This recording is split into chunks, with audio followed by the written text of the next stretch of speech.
Welcome, everyone, to Curing the Curriculum, students' take on medical education. I'm Ulf. And I'm Timo. And we are very excited to finally start this podcast with you all. Yeah, absolutely. We've been talking about this a couple of weeks now, and maybe more, planning this. And as you said, we are very excited to start it now. I'm really glad we finally had the time to sit down. Why are we doing this? Well, should we first introduce ourselves and then start why we do this? Yeah, maybe that's a good idea. So I said already, I'm Timo. I'm a German. I'm in the Netherlands. I just finished my medical studies. And you are Ulf. Yes. So I'm also originally from Germany, now living in the Netherlands and studying medicine here, and I'm now in my 5th year. So we are internationals in the Netherlands with medical education as our background. And we thought the last time that we learned a lot in med school, a lot about medicine, a lot about biochemistry and the stuff underlying medical science. But there's also a lot that we didn't learn. I mean, our medical curriculum is very full of this sort of biomedical knowledge, and that's very, very important. And we entered med school like full of excitement, but then sort of the daily reality of internships is sometimes a bit different from what you expect. And also we now realize that there was quite a few things that we wish we would have liked to learn during med school, right? Yeah, exactly.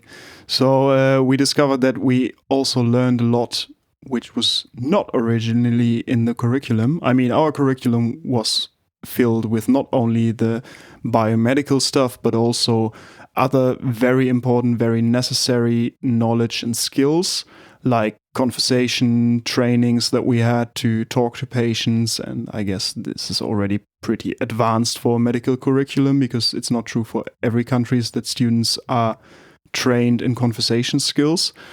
But we discovered a lot of the stuff we needed to learn is, more between the lines, you could say. Yeah, and I think it's great to have communication training because it makes you slightly more comfortable going into tricky conversations, right? Like when you have to deliver bad news to a family on a ward, for example. So I'm really glad we had this. And we also had brilliant lecturers who were really inspiring. And I think we probably have lectures and anecdotes lectures shared that we will never, ever forget for the rest of our lives. But between all this biomedical knowledge, I think there's quite a few other things to medicine that aren't so explicitly part of the curriculum.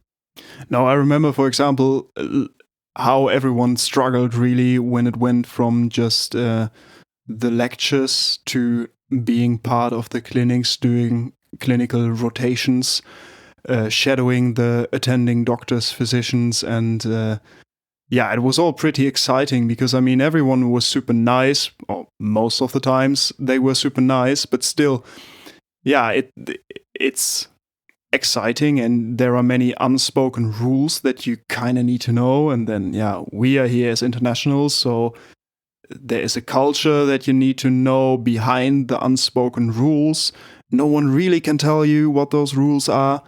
And you just need to get a hang of it. But I mean, that's, a bit interesting, exciting if you just start as a young person in the medical world.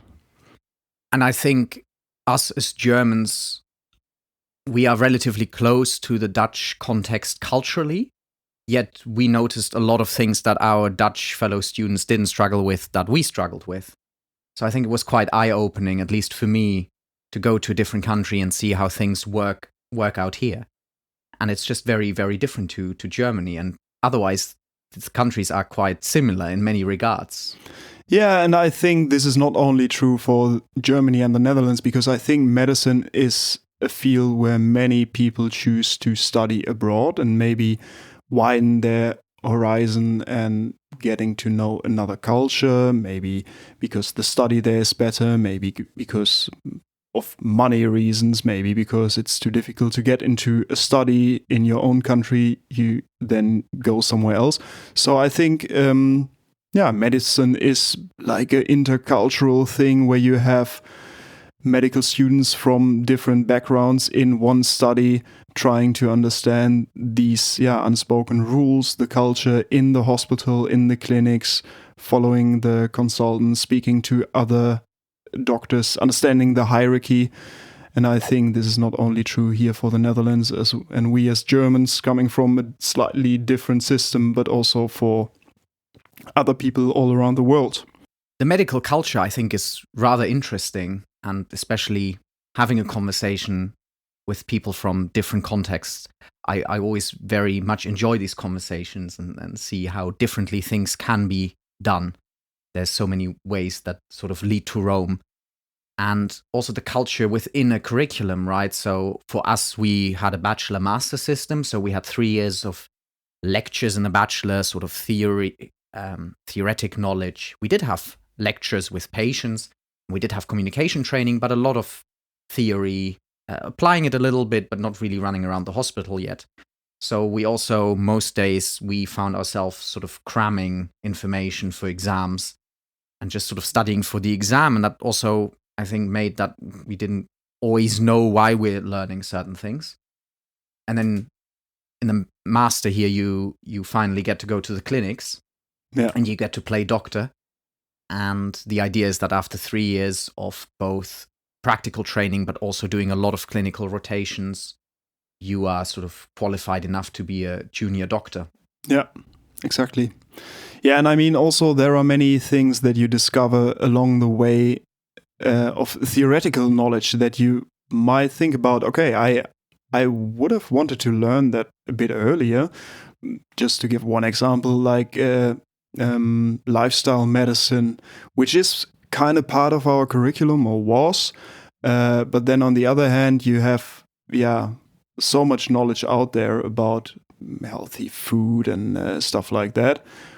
But it's taught in a very traditional, conservative way in our study. And I think there are way more topics that you slowly get a hang of during working in the field or working in the clinics and seeing other doctors with more specific knowledge about it, which might be interesting for more people than just those who want to be a bit nerdy about it and look it up for themselves.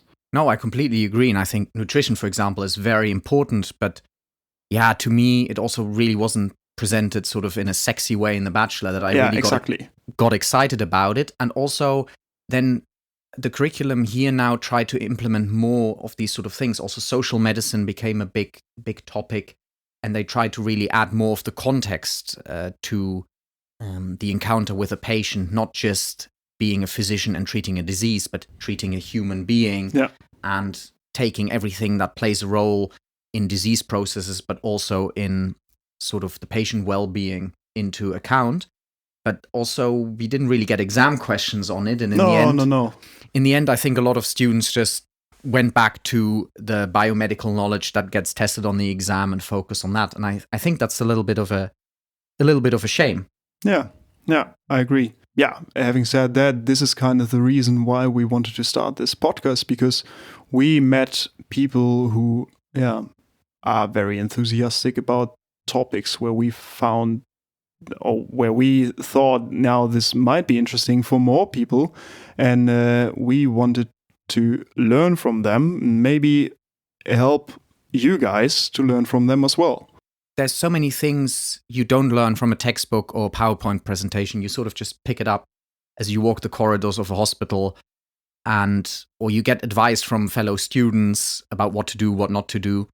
And there's a lot of research on these sort of things. There's research about the hidden curriculum. And when I first read it, I was sort of blown away that this research exists. And I'm very privileged in that I now get to do some research during my medical studies.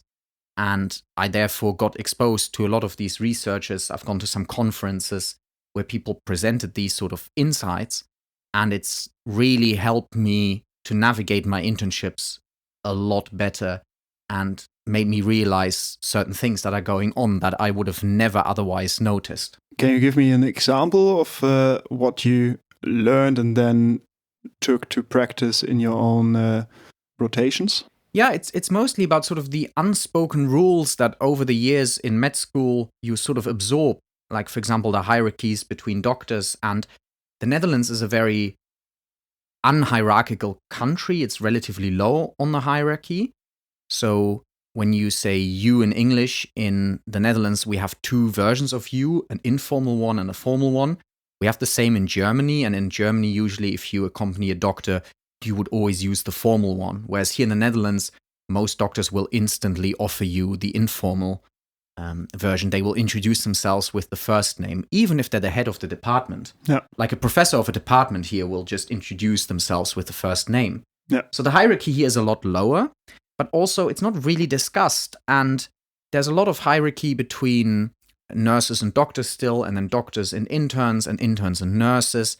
And having sort of learned about the science, I started just looking at that. Certain things a nurse says to a doctor and then later on says to a colleague. And these can be very different things. Yeah. The way they gossip to each other about different people.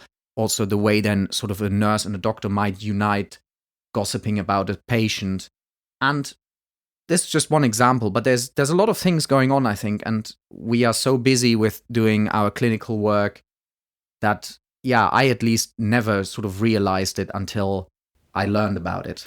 And knowing about it helps you to not just understand the dynamics in such a place environment to learn, but also use those dynamics and adapt yourself to yield the most learning out of this particular rotation then, right?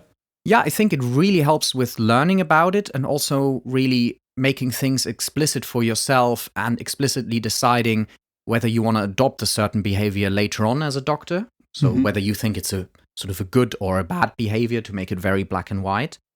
But also not just for your own learning, but sometimes even for patient care. So I believe that I had to sort of stay quiet and listen to everything the doctor says, and that doctors know everything and they're doing a very, very good job. And usually they are. But I was very passive. I was sitting on the, the intern's chair, as we call it in the Netherlands. The krukje. Krukje. And I was just keeping my mouth shut, really. And one time I was at a department and I really saw the patient requesting something and the specialist not willing to even move an inch. And I just saw sort of a relationship break apart. And then I looked at it from a very theoretical perspective. And that really helped me to understand what you possibly could do better. Yeah. And then at another time, I had a patient who was there for an issue with one of the lab values. Yeah. But actually the patient also showed severe signs of depression. And I asked the specialist, like, can we do something about this? And they were like, yeah, no, this is not really our task, which theoretically they were correct because it is their expertise. Yeah. But I went home and I was like, I learned about professional resistance in the medical education literature. And I was like, okay, so this is a moment also for patient well-being. I should probably say something or try to get something done. And I think my mistake in that situation was asking a yes or no question, which sort of gave the specialist the option to say no. Yeah. And luckily, I got to do it again properly a week later when a different specialist had me see a patient first. And I enjoyed talking to the patient. But the patient had a big sort of attention deficit problem aside from the lab value abnormality the patient was there for, and really struggled in daily life, keeping focus, always having to do 3 things at the same time. And I could really tell from my anamnesis that it really had a significant impact on the patient's life, and that they never really got to talk about it with their GP or anyone else. And then when I handed it over to the specialist, I also said, I think this is a significant problem for the patient. How can we do something about this? How can we make the GP aware? And the specialist was like, oh yeah, no, we should actually mention it in our letter. It's not our responsibility, but are you willing to put it in the letter? And then I made a suggestion. I put it in the letter.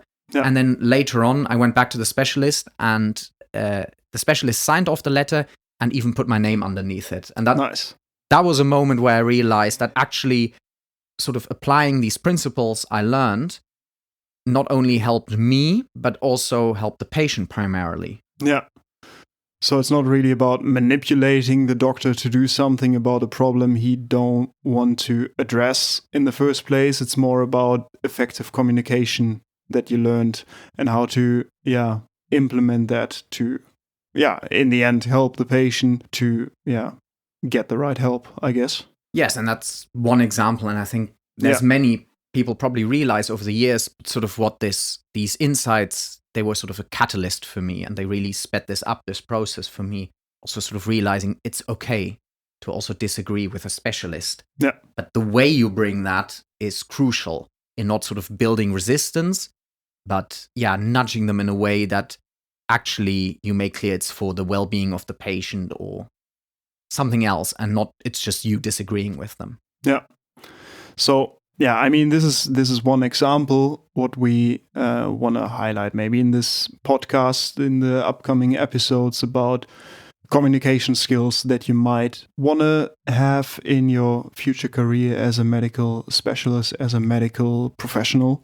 Yeah, but we also want to address more content things about, for example, I have a passion about sustainability in healthcare, which is like it's a very hip and fancy topic that everyone is talking about now. But I mean, there's also a lot of research going on that and interesting people doing very good work and having very good ideas to do something about that. And we have a lot of different topics that we find interesting, which are not being discussed in medical school, but we at least thought, this might be interesting for future or beginning, young, whatever, old, you're all welcome medical professionals, which are maybe a bit more niche, but still super relevant in our opinion. Yeah, I couldn't agree more. I think it's really crucial, especially for the future of healthcare. At least here in the Netherlands, we have an increasingly old population, and we are going to have a lot of healthcare challenges, even more than now in the future. So we really need resilient healthcare professionals in the future. Yet some of the crucial questions and issues of healthcare itself are not really addressed during medical school here. And I think sustainability is a great example. I think there's also some people who are now fed up with how often it gets mentioned. Yeah. Maybe then really doesn't get mentioned in the right way. Also, I think some people might struggle to really make it interesting and relevant. True. Yeah. And often we have these conversations about really good incentives and ideas, but the implementation seems to take very long, or it sort of gets stuck somewhere. And I think we have similar conversations about personal well-being, work-life balance, burnout, and also sort of how to talk to patients, how you might be perceived by a patient, and very basic things like sleeping well. I mean, I think also doctors are like the worst patients possible. So I think there's a lot of things we can hopefully address over the coming weeks and months. Yeah. And I think medical education during med school, you learn the tip of the iceberg, but most of it is sort of under the surface. Hidden. And we hope to highlight a few of the things we have noticed. And I think there's a lot of very inspiring stuff happening in medical education, and we hope to really provide a little bit of a platform for people to share their insights. So it's not only about us trying to be white men explaining stuff that we think we know, but building a platform for people who actually studied research topics and work in niche things maybe, or having done nice work on interesting topics, for them to explain their topic and learn about that together. Yeah, I think it's really nice to bridge that gap between a wonderful paper being published and indexed on PubMed and it actually reaching people in the system. Yeah, exactly. So we hope to offer this, and I think also some educators see education as really depositing knowledge in the student. And I think we believe more that education should be a conversation, not necessarily a lecture.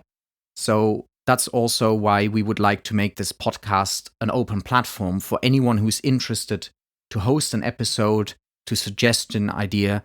Please do get in touch with us. Yes, absolutely. I mean, we only know a certain kind of very little fragment of this under the surface iceberg. And you guys probably know different topics that we haven't even thought about, although we have a long list of possible guests and interesting topics. Please feel free to contact us. Yeah, and not only feel free, but do get in touch, even if you just have a small story you would like to share, or you have a rant, or a moment, an aha moment that made you sort of stop and think. We would love to hear it, and we would love to share it as well. So if you do want to get in touch, we have an email. It's info@curemed.com.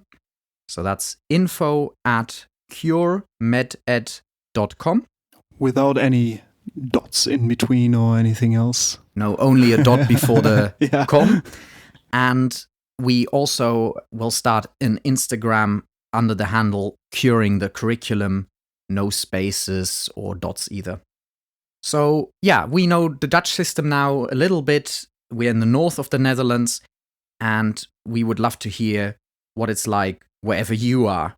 And yeah, at the end of the day, I think we're all in this together for the same reason. We want to help patients thrive or get back to thriving.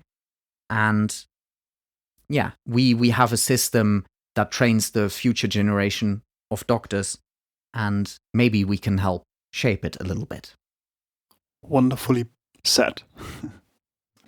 Right, we'll leave it at this, I think, Yeah. for our thoughts and our wishes and hopes for this podcast. I hope it's a little bit clear what our thoughts behind it are, and we would love to hear yours.